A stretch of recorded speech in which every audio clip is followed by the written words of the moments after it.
Hey y'all, welcome to the New Year's Eve edition of the Skookum Report. I hope you all have a blessed, happy, a great New Year, and I hope you have a safe and wonderful New Year's Eve this evening.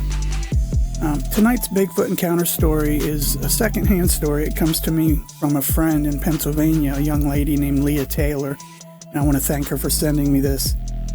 And someone had sent it to her, and this story will just leave you scratching your head. It involves a Bigfoot and a Dogman and 3 hikers in Arizona. It's a short story, but it'll definitely stick around in your long-term memory if you're anything like me.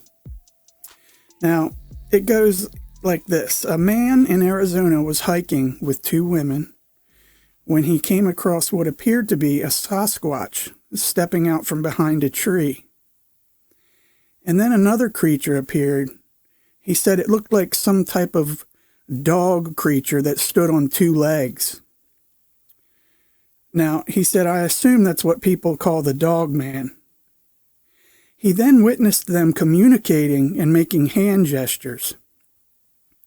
Now, this is where it gets creepy, for me anyway. The Sasquatch then made a hand motion to the Dogman and then towards the woman. The man took a photo and yelled out, hey! And they both, the Dogman and the Sasquatch, looked over at him. Now, the gentleman had a walking stick he was using while he was hiking, and he picked it up and pointed it at them as if it were a rifle. And he said they looked at each other and then ran faster than anything he had ever seen run. I've heard a lot of times that people say they're faster than deer, and that's incredible because deer are like lightning. So they took off running. Now, he thought for sure that they were planning some kind of attack on them, on the 3 of them. Then he says, no wonder so many people go missing in national parks every year. I think some of the Sasquatch are benevolent, but some others are malevolent. Yeah, some have good intentions, I've heard, and some have bad intentions, and they're kind of like people. I've heard them referred to as like they all have different personalities, and some are nice and some are mean. And especially the Dogman, though, as far as being a little mean. These creatures, these Dogman creatures that people have encountered, they seem to always, these encounter stories always seem to end badly, or they're just super scary. They're not, how would I put it? The Dogmen aren't friendly whatsoever. They don't just turn around and walk off into the woods, or, leave a rock in place of an apple or something like that. You just don't hear that stuff with Dogmen.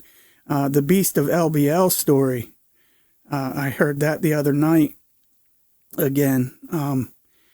If you guys want to look that up, that's an incredible Dogman encounter, where this Dogman killed a whole family that was camping. You can Google the Beast of LBL, the letters LBL, the land between the lakes. And that's an incredible account of a Dogman.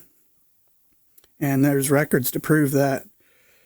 And, but it seemed in this case, though, the gentleman said that the Dogman and the Bigfoot were working together and communicating to each other. And that's just amazing. That just sends chills down my spine to think that that could even happen. I would have thought that they would have been fighting each other.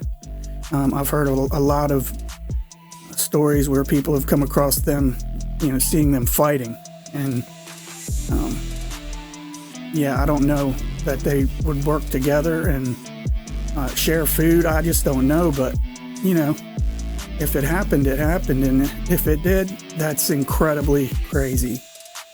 Now, if you or anybody has a Bigfoot encounter or a sighting, or a Dogman for that matter, shoot me an email at skookumreport@gmail.com. That's skookumreport@gmail.com. And I'll be sure to get it up on the channel for you. Don't forget to subscribe and hit that like button and leave a comment and say hi. And I want to thank Leah Taylor one more time. And for this story, it's just an intriguing story. And I'll see you guys again probably tomorrow with another great encounter story. So stay tuned.